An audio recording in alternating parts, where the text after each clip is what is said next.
The difference between Jesus and Mohammed.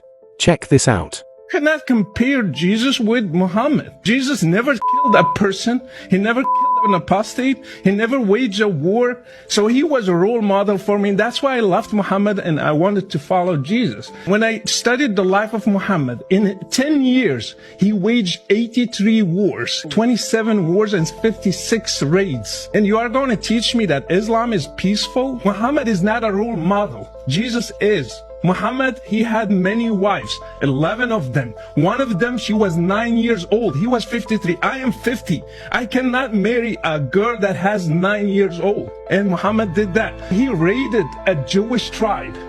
He killed the whole family of a newly bride called Safiya.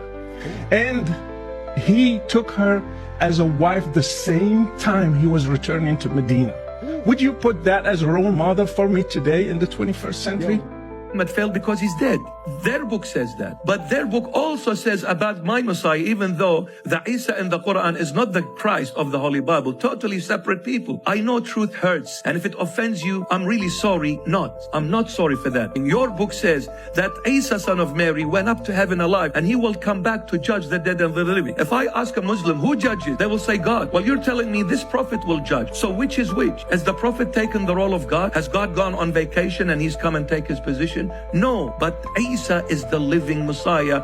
Even their book says, when they say, Amma Isa ibn Maryam fahuwa kalimatullahi wa ruhan minhu, Isa son of Mary, Jesus son of Mary, is the word of God and the spirit of God. Now let me ask you, my dear Muslim, if you're claiming Isa is a prophet, then how come all the other prophets which you believe in Moses, you believe in Isaac, you believe in all the prophets of the Old Testament, how come none of the Old Testament prophets were referred to as the word of God except Isa? Why?